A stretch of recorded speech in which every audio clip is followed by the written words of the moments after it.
Students, biology.com में आप सबका स्वागत है। आज हम उत्सर्जन की कार्य की पढ़ने वाले हैं, फिजियोलॉजी ऑफ एक्सक्रीशन, या हम इसे दूसरे शब्दों में कह सकते हैं कि मूत्र का निर्माण कैसे होता है वो हमें पढ़ना है। ठीक है, हमने देखा कि जो किडनी जो होती है वो प्राथमिक उत्सर्जक अंग होती है। उसकी क्रियात्मक इकाई जो होती है उसे क्या कहते हैं? नेफ्रॉन कहते हैं। तो ये जो उत्सर्जन का काम होता है, यानी कि जो हमारे जो नाइट्रोजनी वेस्ट होते हैं, जो नाइट्रोजनी अपशिष्ट पदार्थ होते हैं, वो नेफ्रॉन द्वारा छनकर और फिर बाद में आगे बाहर कर दिए जाते हैं। तो हमें आज ये समझना है कि आखिर ये जो क्रिया होती है, जो मूत्र का निर्माण होता है, वो कैसे होता है। एक बार फिर से नेफ्रॉन की संरचना में आपको रिवाइज कर देते हैं। हमने देखो नेफ्रॉन की संरचना जब देखी तो उसमें सबसे पहले एक प्यालेनुमा संरचना देखी थी, उसे बोमेन संपुट, बोमेन कैप्सूल कहा। उसके अंदर अभिवाही धमनी का प्रवेश करती है और अपवाही धमनी का बाहर निकलती है और बीच में बहुत सारा केशिकाओं का जाल बनता है जिसे ग्लोमेरुलस कहते हैं। ठीक है, और इस पूरी संरचना को मेलपीगी काय कहते हैं। ठीक है, मेलपीजियन बॉडी कहते हैं। उसके बाद में जो ट्यूबुलर पार्ट्स होता है उसमें एक तो प्रॉक्सिमल कॉन्वोलेटेड ट्यूबुल पीसीटी होती है। उसके बाद में यू आकार का हेनले का लूप होता है। उसके बाद दूरस्थ कुंडलित नलिका डीसीटी होती है। ठीक है, ये नेफ्रॉन के पार्ट्स हैं। उसके बाद ये संग्राहक नलिका कलेक्टिंग डक्ट में खुलता है। संग्राहक नलिका नेफ्रॉन का भाग नहीं होती है, ध्यान रखना। संग्राहक नलिका उसमें तो कई सारी डीसीटी आकर खुलती है। ठीक है, वो नेफ्रॉन का भाग नहीं होती है। तो ये नेफ्रॉन की संरचना है और कौन कौन से भाग में किस तरीके से ये कार्य करते हैं और मूत्र का निर्माण करते हैं वो हम यहां समझते हैं। देखो, मनुष्य में दो वृक्क, दो किडनी होती है और मनुष्य में लगभग 1 मिनट में 1100 से 1200 ml 1 मिनट में रक्त जो होता है वो किडनी में पहुंचता है। वृक्क जो होते हैं किडनी, उसमें 1100 से 1200 ml रक्त जो है 1 मिनट में किडनी तक पहुंच जाता है। हमारे शरीर में कितना रक्त होता है? लगभग 5 से 6 लीटर। तो इस हिसाब से देखा जाए तो लगभग 1/5 भाग, इसको 1 लीटर मान लो, 1000 ml जो है वो 1 लीटर होता है, तो लगभग 1 लीटर मान लो। एक शरीर में 5 लीटर है, उसका 1 लीटर तो 1 मिनट में किडनी तक पहुंच जाता है। ठीक है, यानी कि लगभग 1/5 भाग 1 मिनट में अपनी किडनी तक पहुंच जाता है। ठीक है, दूसरी बात, ये कुछ आंकड़े हैं जो आपको थोड़े से दिमाग में रखने हैं। एक होता है GFR, glomerular filtration rate, glomerular filtration rate. ठीक है, जो ग्लोमेरुलस होता है उसकी फिल्ट्रेशन रेट कितनी होती है? ग्लोमेरुलस 1 मिनट में कितना ब्लड छानता है, वो ही ग्लोमेरुलस फिल्ट्रेशन रेट होती है और ये होती है 125 ml पर मिनट। यानी कि ग्लोमेरुलस में 1 मिनट में 125 ml रक्त जो है वो छनकर तैयार हो जाता है, फिल्ट्रेट तैयार होता है। 125 ml फिल्ट्रेट का निर्माण होता है 1 मिनट में। अगर हम इसका दिन के हिसाब से निकालें तो 1 मिनट में 125 है तो 1 घंटे में निकालना है तो क्या करेंगे? 60 से गुणा कर देंगे, ये 1 घंटे का हो गया। अगर मुझे पूरे दिन का निकालना है तो एक दिन में 24 घंटे होते हैं, 24 से गुणा कर देंगे तो ये होता है 180 लीटर। कितना होता है? 180 लीटर। यानी कि हम एक दिन में हमारा जो एक नेफ्रॉन का जो ग्लोमेरुलस है वो 180 लीटर फिल्ट्रेट तैयार कर देता है, बना देता है। ठीक है, अभी ये दोनों आंकड़े और काम आएंगे आगे। अब यहाँ हम देखते हैं कि आखिर ये फिल्ट्रेशन होता कैसे है, कैसे इसका निर्माण होता है मूत्र का। तो मूत्र का निर्माण जो है वो 3 चरणों में होता है। मूत्र का निर्माण 3 चरणों में होता है। पहला होता है अल्ट्रा फिल्ट्रेशन, या उसे हिंदी में परा निस्यंदन, अल्ट्रा फिल्ट्रेशन।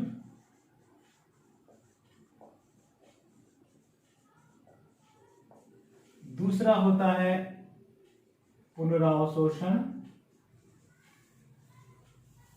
पुनः शोषित करना, रीएब्जॉर्प्शन,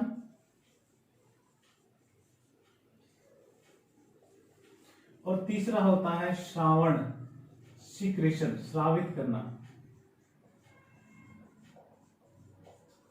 तो मूत्र का निर्माण, उत्सर्जन की जो कार्य की है वो इन 3 चरणों में पूरी होती है, अल्ट्राफिल्ट्रेशन, रीअब्जॉर्प्शन और सीक्रेशन। ठीक है, परानिस्यंदन, पुनरावशोषण और श्रावण, इन 3 चरणों में मूत्र का निर्माण होता है। देखो अब शुरुआत करते हैं हम सबसे पहले अल्ट्राफिल्ट्रेशन का। अल्ट्राफिल्ट्रेशन जो होता है, ये अल्ट्राफिल्ट्रेशन की प्रोसेस बोमेन्स कैप्सूल में होती है। कहां होती है? Bowman's capsule. यहां मैं बोमेन्स कैप्सूल का ही चित्र बनाऊंगा और थोड़ा बड़ा बनाऊंगा ताकि आपको वो चीज समझ में आ जाए। हमने पढ़ा था कि बोमेन्स कैप्सूल जो है वो प्याले नुमा संरचना होती है। कैसी होती है? बाउल शेप, प्याले नुमा संरचना होती है। ये बोमेन्स कैप्सूल है। और हमने देखा कि बोमेन्स कैप्सूल में एक धमनिका प्रवेश करती है जिसे अभिवाही धमनिका, अभिवाही धमनिका कहते हैं। और इससे एक और धमनिका बाहर निकलती है, उसे अपवाही धमनिका कहते हैं। ये एफरेंट आर्टेरियोल और ये इफरेंट आर्टेरियोल। ठीक है, और ये अंदर जाकर बहुत सारी छोटी छोटी केशिकाओं में बढ़ जाती है। अभी मैं बहुत सारी नहीं बना रहा, केवल एक बनाता हूं आपको केवल समझने के हिसाब से। इस तरह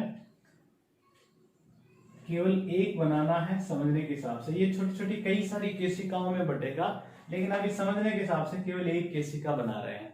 ठीक है, अंदर एक केशिका में ये बट गया। हमने एक बात और आपको बताई थी कि जो अभिवाही धमनिका है इसका व्यास अधिक होता है अपवाही धमनिका की तुलना में। अभिवाही धमनिका का व्यास अधिक, अपवाही धमनिका का व्यास कम होता है अगर इससे तुलना करें। तो इसलिए ये बड़ा बनाया है, ये छोटा बना दिया। ठीक है, ये जो भाग है ये बोमेन्स कैप्सूल का खाली भाग है, ल्यूमन है बोमेन्स कैप्सूल का। यहाँ कुछ विशेष प्रकार की कोशिकाएं होती है। इस तरह यहाँ जो कोशिकाएं हैं बड़ी विशेष होती है। इन कोशिकाओं को पोडोसाइट कहते हैं। क्या कहते हैं? पोडोसाइट्स। ये पोडोसाइट जो है वो लगातार नहीं होती है, इनके बीच में गैप होते हैं। यहाँ देखो जगह जगह मैंने ये जो गैप बनाए हैं, इस तरह बीच में स्लिट्स होते हैं, खांच होती है, पोर्स होते हैं, और इन पोर्स को फिल्ट्रेशन स्लिट कहते हैं। फिल्ट्रेशन स्लिट्स, या कई बार इन्हें स्लिट पोर भी कह देते हैं। तो इन्हें फिल्ट्रेशन स्लिट्स या स्लिट पोर भी कहते हैं। ये जो वास्तव में ये जो परत बनेगी इसे एपिथेलियम कहते हैं। एपिथेलियम किसकी? बोमेन्स कैप्सूल की। बनी किससे है? पोडोसाइट कोशिकाओं की बनी होती है। ठीक है, और उसके बाद में ये जो हम कैपिलरी बना रहे हैं, ये जो केशिका बनाई है अंदर, जो ग्लोमेरुलस है, ये जो संरचना है यहाँ अंदर जो है उसे ग्लोमेरुलस कहेंगे। इसमें जो ये रुधिर केशिकाएं हैं, इन रुधिर केशिकाओं की जो ये भित्ति है इसे एंडोथीलियम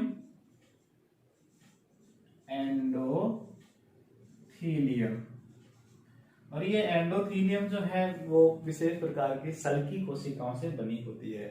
और जहां पर भी एंडोथीलियम होती है वहां बीच में एक मेम्ब्रेन होती है, एक झिल्ली होती है। उस झिल्ली को बेसमेंट मेम्ब्रेन या आधारी झिल्ली कहते हैं। क्या कहते हैं? आधारी झिल्ली। तो ये जो बीच में इनके है वो है आधारी झिल्ली। आधारी झिल्ली, आधार बनाने वाली बेसमेंट मेम्ब्रेन।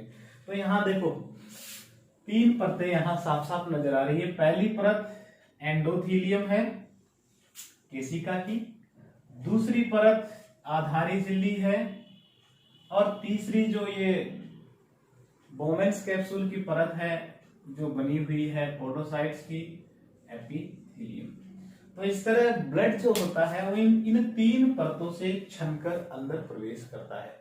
ये जो परतें हैं ये बीच में ये जो यहाँ इस तरह इनके जो ये स्लिट्स बने हुए हैं, इनकी सीध में इस तरह छोटे छोटे कई सारे पोर्स बन जाते हैं, स्लिट्स बन जाते हैं।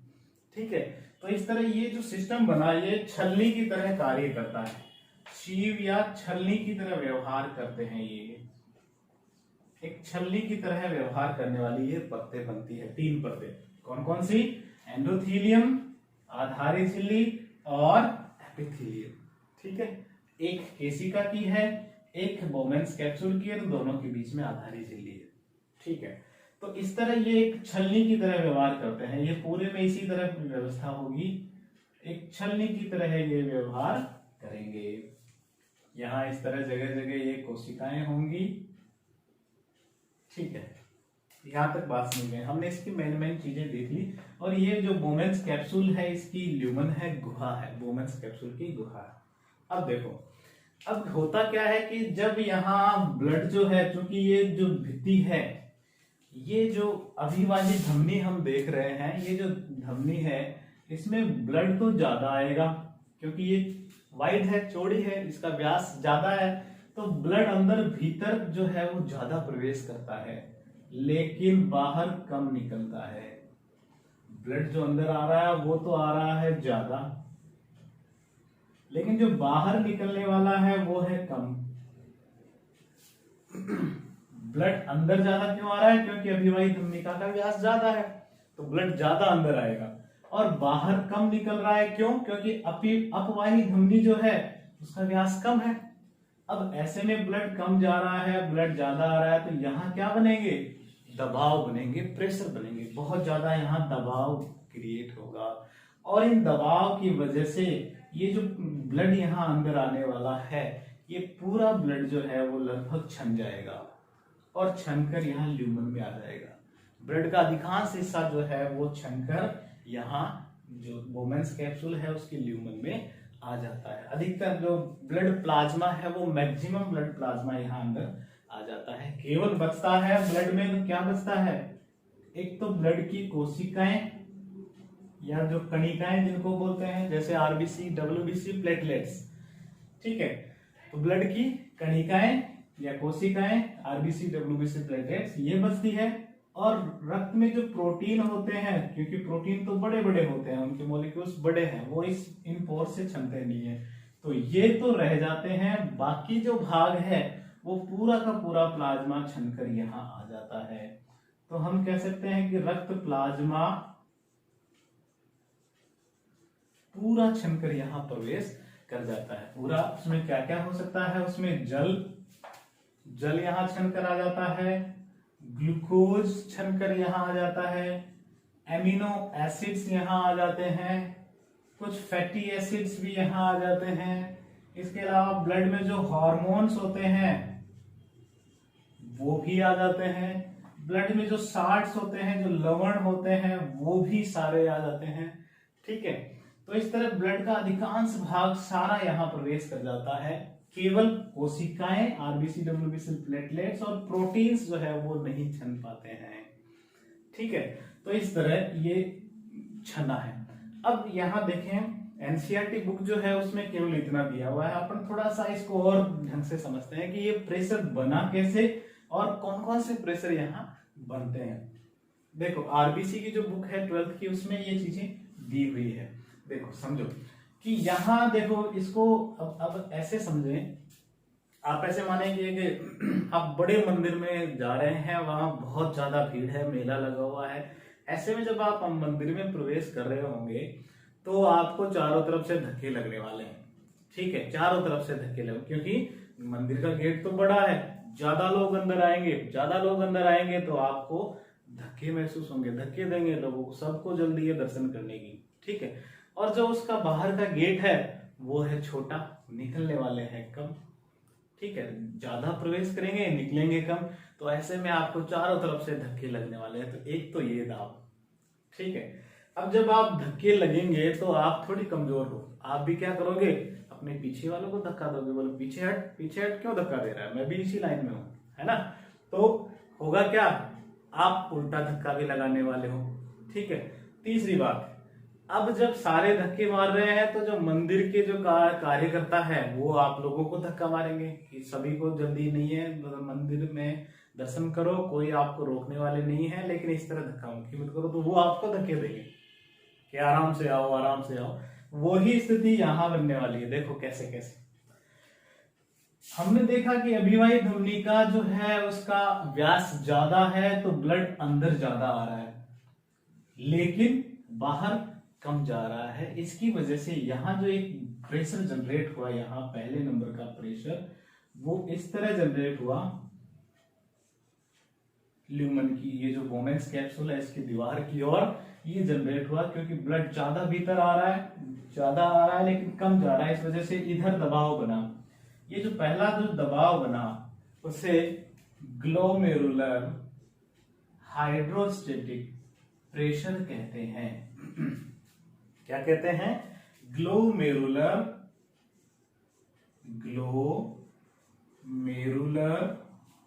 हाइड्रोस्टेटिक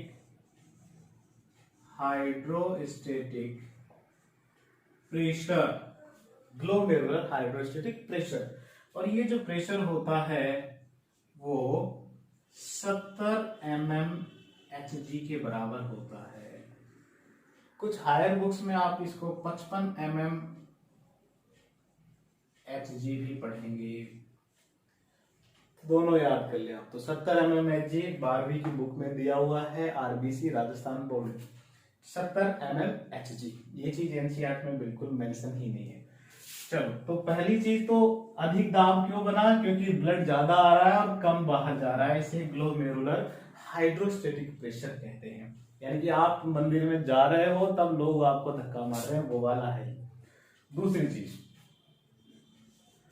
अब आप कौन से कमजोर हो तो आप अपने पीछे वालों को धक्का मारते हो कि नहीं आप जल्दी क्या है, हम भी दर्शन करेंगे, आप भी करोगे। ठीक है। तो जब इस तरह की बात है तो यहाँ जो ब्लड की जो कणिकाएं होती है, ब्लड के कॉलॉइड जो बनाने वाली संरचनाएं हैं जैसे प्रोटीन्स हैं, ये सब जो है एक विपरीत दाब बनाने वाले हैं। मैं इसे दूसरे रंग से दिखा देता हूं कि ब्लड की जो कणिकाएं हैं, ब्लड के जो प्रोटीन्स है, ये तो छन के अंदर जाने वाले हैं नहीं, तो ये क्या करे बेचारे, ये पीछे की ओर धक्का मार रहे हैं। ये जो आ रहा है ब्लड उसको पीछे की ओर धक्का मार रहे हैं कि भाई अब मुझे तो बाहर जाने दो, तुम लोग क्यों परेशान कर रखे हो। ये वो है जो परेशान हो गए, अंदर जाना नहीं चाहते, वापस जाना चाहते हैं, तो ये उल्टा धक्का मारते हैं। जो ब्लड के जो कोलॉइडल पार्ट्स हैं वो विपरीत दाब क्रिएट करते हैं, इसलिए इसे ब्लड कोलॉइड ऑस्मोटिक प्रेशर कहते हैं। क्या कहते हैं, ब्लड कोलॉइड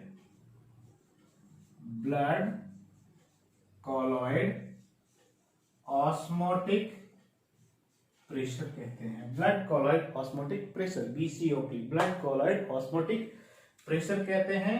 और ये जो प्रेशर होता है, ब्लड कोलॉइड ऑस्मोटिक प्रेशर, ये 30 mmHg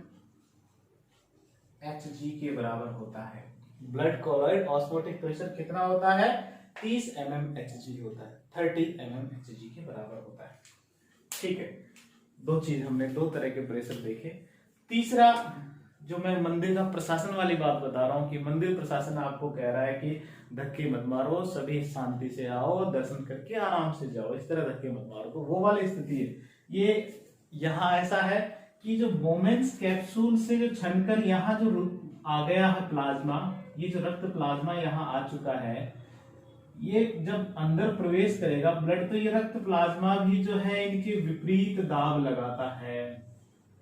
इस तरह ये भी एक विपरीत दाब लगाएगा, क्योंकि यहाँ पहले से भरा हुआ है, ऐसे मानो यहाँ पहले ही जगह भरी हुई है, तो ये जगह, ये सोचेंगे, ये बताएंगे कि यहाँ तो जगह नहीं है, तुम क्यों आ रहे हो।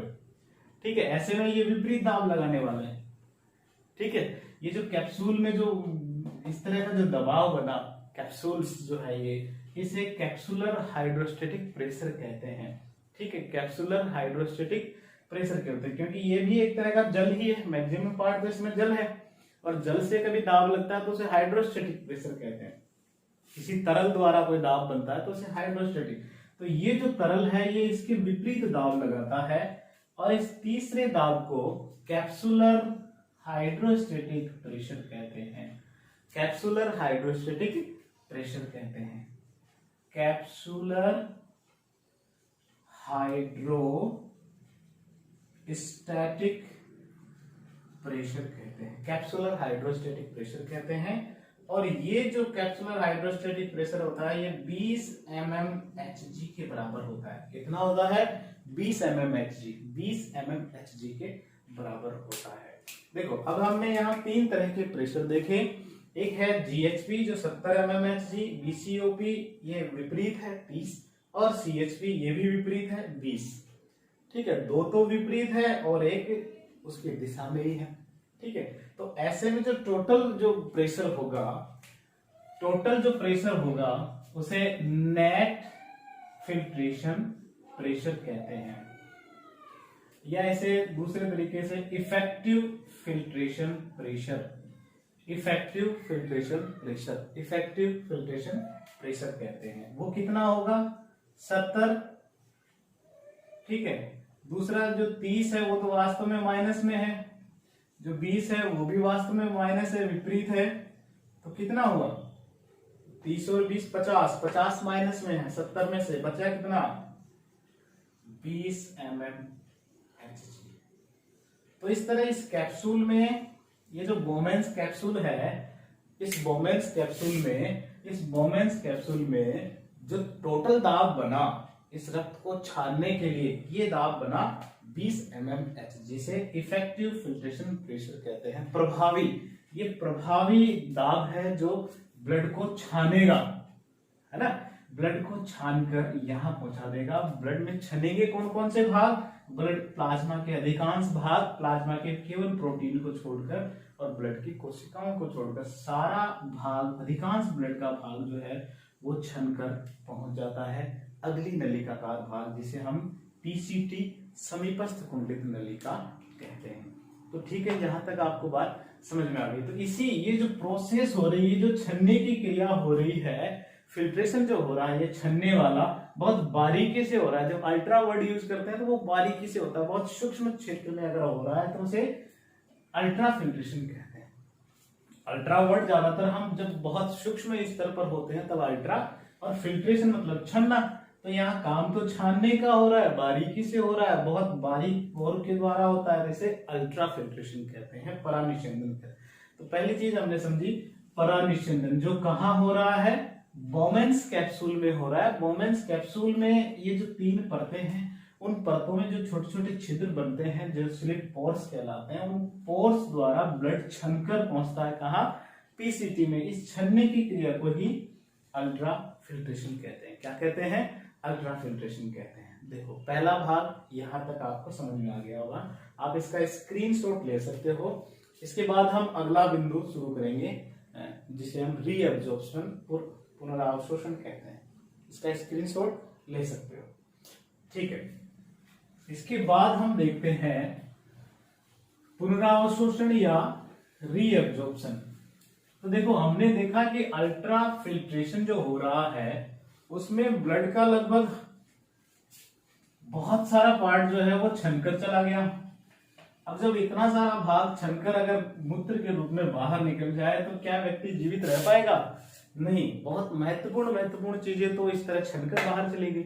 और फिल्ट्रेशन था वो रैंडम था, यहाँ कोई किसी का ये नहीं देखा गया कि किसको छानना है और किसको नहीं छानना, सारा भाग यहाँ से छन जाता है। तो ऐसे में फिर अगली जो नलिकाकार भाग है, इतनी जो कुंडलित नलिकाएं हैं, वो उन चीजों को वापस लेने का काम करती है जो वास्तव में हमारी बॉडी के लिए महत्वपूर्ण थे। उसी को कहते हैं पुनरावशोषण।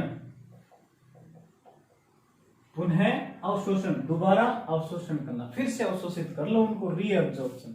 अब पुनरावशोषण को समझने के लिए मैं नेफ्रॉन के आगे जो भाग है वो बड़े बनाने वाला हूं, और उसका जो पहला जो भाग है बोमेंस कैप्सूल है उसे थोड़ा छोटा बना देते हैं। केवल यहाँ इसका जो काम था वो हमने पढ़ चुके हैं कि परानिषेधन अल्ट्रा फिल्ट्रेशन का ये काम कर रहा है। और दूसरी बात, समझने के लिए केवल इस कुंडलित नलिका को हम सीधी बना देते हैं, केवल समझने के लिए।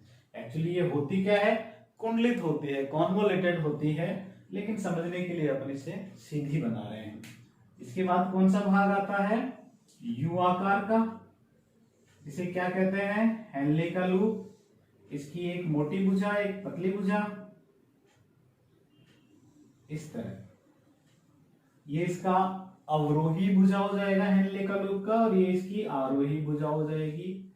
और इसके बाद हम थोड़ा सा और आगे का जो बड़ा भाग है उसको थोड़ा और चौड़ा बना देते हैं, जिसे क्या कहते हैं, डीसीटी कहते हैं। तो ये तो लूप, ये जो है ये तो बोमेंस कैप्सूल था, ये पीसीटी प्रॉक्सिमल कॉन्वोलेटेड ट्यूबुल समीपस्थ कुंडलित नलिका, ये है जो बीच में बना है ये लूप ऑफ हेनले, हेनले का लूप। इसकी ये अवरोही भुजा है, ये आरोही भुजा है। ये दूरस्थ कुंडलित नलिका डीसीटी, ये दूरस्थ कुंडलित नलिका आकर खुलती है संग्राहक नलिका कलेक्टिंग डक्ट में। ठीक है, तो ये नेफ्रॉन की संरचना सीधा हमने इसलिए बनाया है, केवल समझने के लिए होता है, ये कॉन्वोल्यूटेड है, ठीक है, संकुलित होता है। देखो अब हमने क्या देखा कि ये जो बोमेंस कैप्सूल में जो छनित्र बनकर आया, जिसे हम ग्लोमेरुलर फिल्ट्रेशन कहते हैं, ग्लोमेरुलर फिल्ट्रेशन, जिसे ये जो बनकर तैयार हो गया उसे filtrate, glomerular filtrate, glomerular filtrate. यहाँ ध्यान रखना है कि यहाँ से जो अभी जो छन के तैयार हुआ है अल्ट्रा फिल्ट्रेशन द्वारा, यहाँ जो आया है पदार्थ, उसे आप यही मूत्र नहीं कहते हैं। मूत्र का निर्माण जब ये कलेक्टिंग डक्ट संग्राहक नलिका में आएगा तब उसे मूत्र वर्ड, यूरिन वर्ड दिया जाता है। तब तक ये फिल्ट्रेट है, क्योंकि ग्लोमेरुलस द्वारा हुआ है तो इसे ग्लोमेरुलर फिल्ट्रेट कहते हैं, ग्लोमेरुलर फिल्ट्रेट। हमने देखा कि ये जो फिल्ट्रेट था, इस फिल्ट्रेट में जल है, इसमें ग्लूकोज भी छन कर आ गया है, बहुत सारे एमिनो एसिड्स आ गए हैं, फैटी एसिड्स आ गए हैं, विटामिन्स आ गए, हार्मोन्स आ गए, हार्मोन्स आ गए हैं, यूरिया तो आएगा ही आएगा, यूरिया, यूरिक एसिड, ठीक है। इसके अलावा बहुत सारे इनऑर्गेनिक साल्ट्स, इनऑर्गेनिक साल्ट्स, अकार्बनिक लवण आ गए, जैसे सोडियम क्लोराइड हुआ, पोटेशियम हुआ, ठीक है। इसके अलावा बाइकार्बोनेट और भी बहुत सारे कुछ कैल्शियम, मैग्नीशियम वगैरह साल्ट्स जो है वो छनकर यहाँ आ चुके होते हैं, जो हमारे शरीर के लिए बहुत महत्वपूर्ण थे। ठीक है, केवल यहाँ बचा क्या था, कुछ आरबीसी, डब्ल्यूबीसी, प्लेटलेट्स, रक्त की कणिकाएं और कुछ प्रोटीन भाग बचा, सारा छनकर आ चुका है। तो ये सारे भाग जो है बहुत महत्वपूर्ण है, कुछ उत्सर्जी ये जो पदार्थ है, यूरिया, यूरिक अम्ल, इनको छोड़कर। ठीक है, तो बाकी सारे बहुत महत्वपूर्ण है, इन्हें अवशोषित करना जरूरी है, और वो सारे कार्य होते हैं पीसीटी, लूप ऑफ हेनले और डीसीटी में। और इसे अवशोषित करने को ही हमने जो दूसरी टर्म है पुनरावशोषण नाम दिया। ठीक है, अब देखो ये कैसे कैसे होता है। सबसे पहले हम देखते हैं पीसीटी में ये किस तरह होता है। पीसीटी जो है ये बहुत महत्वपूर्ण है अवशोषण के लिए, और ये जो भाग आया इसका, ये जो फिल्ट्रेट है, इस फिल्ट्रेट का 70 से 80% तो वापस अवशोषित होकर यहां से और पुनः ब्लड में डाल दिए जाते हैं। हमने जब नेफ्रॉन की संरचना पढ़ी थी तब देखा था कि इनके चारों ओर ये जो यहां से जो अपवाही धमनिका आ रही है, ये धमनिका आगे कई सारी केशिकाओं में बंटकर ये जो तीनों भाग हैं, PCT, DCT, loop of Henle, इनके चारों ओर जाल बनाती है केशिकाओं का, जिसे परिनलिका केशिका जाल कहते हैं, पेरिट्यूबुलर कैपिलरीज कहते हैं, उनमें डाल दिया जाता है अवशोषित कर करके। ठीक है, तो एक और खास बात यह है पीसीटी की कि ये जो पीसीटी में जो कोशिकाएं होती है वो घनाकार कोशिकाएं होती है, और उनमें भी उंगली नुमा उभार होते हैं। सूक्ष्मांकुर पाए जाते हैं, उंगलीनुमा। इस तरह उंगलीनुमा सूक्ष्मांकुर इनमें पाए जाते हैं। घनाकार कोशिकाएं और घनाकार कोशिकाओं में भी उंगलीनुमा उभार होते हैं। इन उभारों का फायदा क्या हुआ? इन उभारों की वजह से अवशोषण की सतह कई गुना बढ़ जाती है, कई गुना बढ़ जाती है। क्योंकि हम देखते हैं, देखो अगर मान लो मैं इस हाथ को अवशोषण की सतह माने तो अगर ये सीधा रहेगा तो केवल इतने भाग में अवशोषण होगा, लेकिन अगर ये इस तरह इसमें उंगलीनुमा उभार बन गए तो अवशोषण की सतह देखो कितनी गुना बढ़ चुकी है। हर जगह जो है वो अवशोषण के लिए तैयार है, तो कई गुना बढ़ जाती है अवशोषण की सतह इस तरह के सूक्ष्मांकुरों की वजह से। तो यहाँ सूक्ष्मांकुर पाए जाते हैं जो अवशोषण की सतह को कई गुना बढ़ा देते हैं। ठीक है, और यहाँ से बहुत सारा भाग अवशोषित होना चालू हो जाता है। जैसे जल का लगभग 70 से 80% भाग यहाँ से अवशोषित हो जाता है।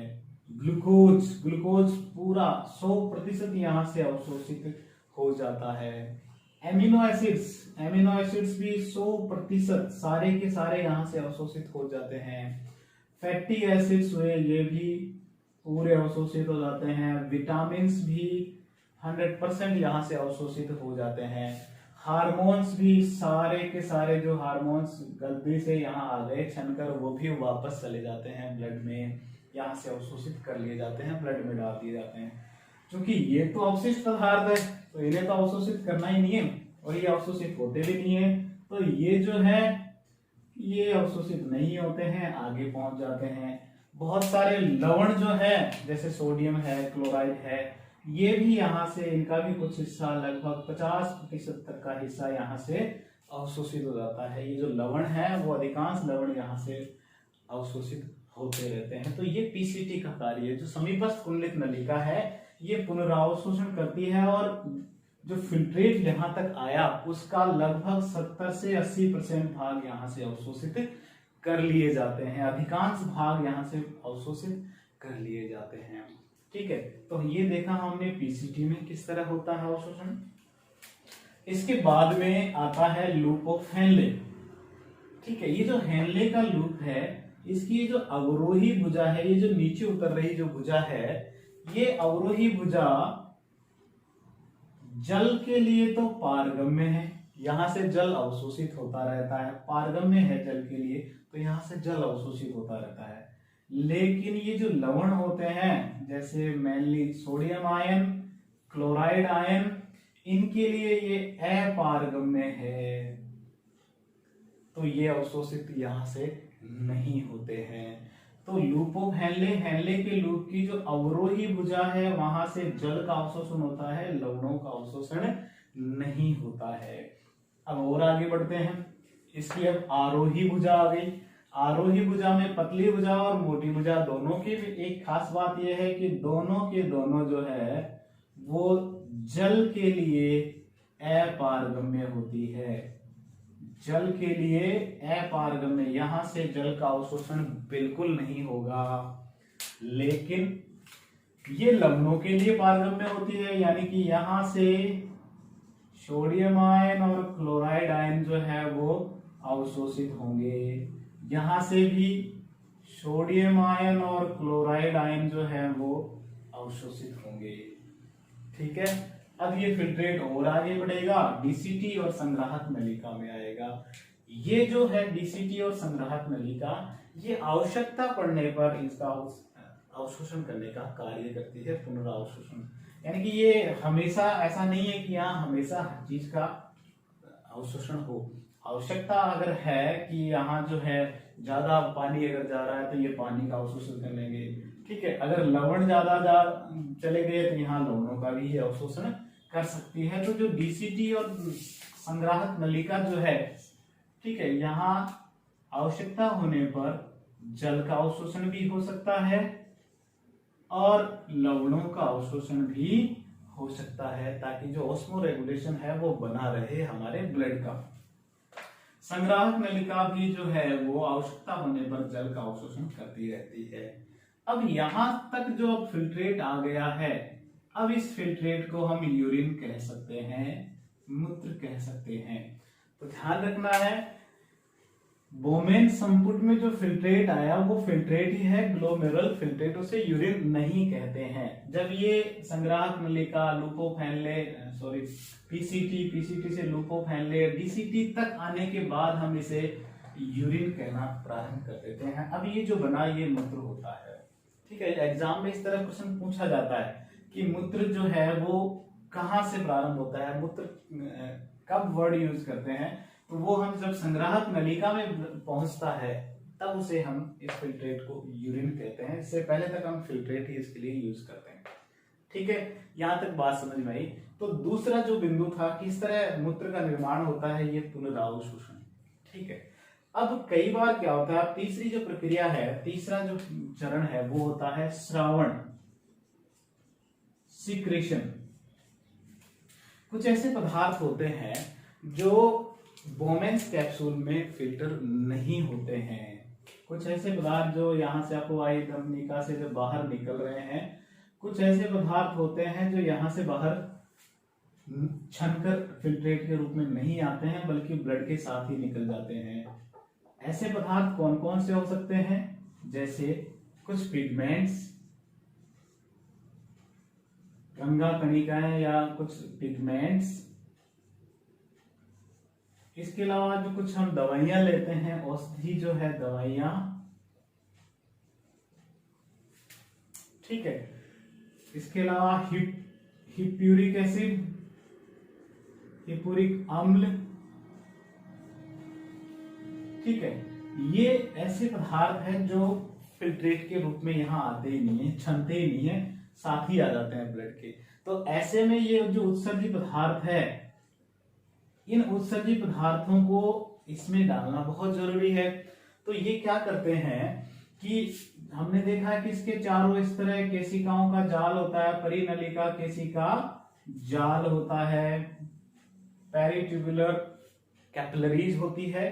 तो ये कैपिलरीज क्या करती है, इन्हें डायरेक्टली सक्रिय अभिगमन द्वारा, एक्टिव ट्रांसपोर्ट द्वारा डायरेक्टली इन्हें या तो पीसीटी में डाल देती है, या लूपोफेनले में डाल देती है, या डीसीटी में, ठीक है। तो इस तरह डायरेक्टली इन पदार्थों को नेफ्रॉन में डाल देना, नेफ्रॉन के पीसीटी, लूपोफेनले, डीसीटी में डायरेक्टली डाल देना ही स्रावण या सीक्रेशन कहलाता है, ठीक है। तो वो पदार्थ जो छन के नहीं आते हैं, उन पदार्थों को, जो हानिकारक भी हमारे लिए, उन पदार्थों को परिनलिका केशिका जाल द्वारा, ये जो केशिकाएं हैं उनके द्वारा सक्रिय अभिगमन द्वारा डायरेक्टली नलिकाओं में पीसीटी, डीसीटी, हेनले के रूप में डाल दिया जाता है, और इसी क्रिया को कहते हैं स्रावण या सीक्रेशन कहते हैं। अब स्रावण जो हो रहा है इन सब पदार्थों का एक्टिव ट्रांसपोर्ट द्वारा हो रहा है, सक्रिय अभिगमन द्वारा हो रहा है, तो श्योर है कि इसके लिए ऊर्जा की आवश्यकता होगी, और ऊर्जा एटीपी के रूप में यहां से ली जाती है। इसके अलावा कुछ यहाँ पर भी अवशोषण में भी कुछ पदार्थ ऐसे होते हैं जो सक्रिय अभिगमन द्वारा अवशोषित होते हैं। जैसे कौन कौन से हैं, glucose, amino acids, fatty acids, vitamins, sodium. जो ये पीसीटी में अवशोषित हो रहे हैं, ये ऐसे पदार्थ हैं जो सक्रिय अभिगमन द्वारा अवशोषित होते हैं। कौन कौन से बताए, ग्लूकोज, एनसीईआरटी बुक में इसको मेंशन कर रखा है। ये तीन चीजें जो है आपको एग्जाम में सीधे सीधे पूछ सकते हैं कि समीपस्थ कुंडलिक नलिका में कौन से पदार्थों को सक्रिय अभिगमन द्वारा, यानी कि जिसमें ऊर्जा की आवश्यकता होती है, ऐसे सक्रिय अभिगमन द्वारा पुनरावशोषित किया जाता है। वो कौन कौन से हैं, ग्लूकोज है, एमिनो एसिड्स है, और सोडियम आयन है। ये एनसीईआरटी बुक में सीधे सीधे मेंशन है। ग्लूकोज, एमिनो एसिड्स और सोडियम आयन, ये एक्टिव ट्रांसपोर्ट द्वारा अवशोषित किए जाते हैं। एक्टिवली यानी कि इसके लिए ऊर्जा की आवश्यकता होती है, और ऊर्जा एटीपी के रूप में खर्च होती है, हम सब जानते हैं। तो इस तरह इसके, जबकि जल जो होता है, जल अपनी परासरणता के नियम के अनुसार, ठीक है, परासरणता के अनुसार ही जो है इनका अवशोषण होता है। तो इस तरह हमने देखा कि किस तरह जो है मूत्र का निर्माण हो रहा है। हमने मूत्र निर्माण की जो सभी चरण हैं उनको एक एक करके स्टेप बाय स्टेप हमने समझा। किस तरह मूत्र बन रहा है, कौन कौन से भाग में। हमने अल्ट्राफिल्ट्रेशन देखा, उसके बाद पुनरावशोषण देखा जो पीसीटी, लूपोफेनले और डीसीटी, और संग्राहक नलिका में किस तरह होता है। और साथ ही हमने फिर तीसरा जो भाग है श्रावण, जिसमें ऐसे पदार्थ जो अवशोषित नहीं होते हैं उन्हें सीधे ही परिनलिका केशिका जाल द्वारा इन नलिकाओं में पीसीटी, डीसीटी या हैंले के रूप में छोड़ दिया जाता है सक्रिय अभिगमन द्वारा। ये सब देखा और इस तरह जो है अंत में जो है इसका निर्माण हुआ।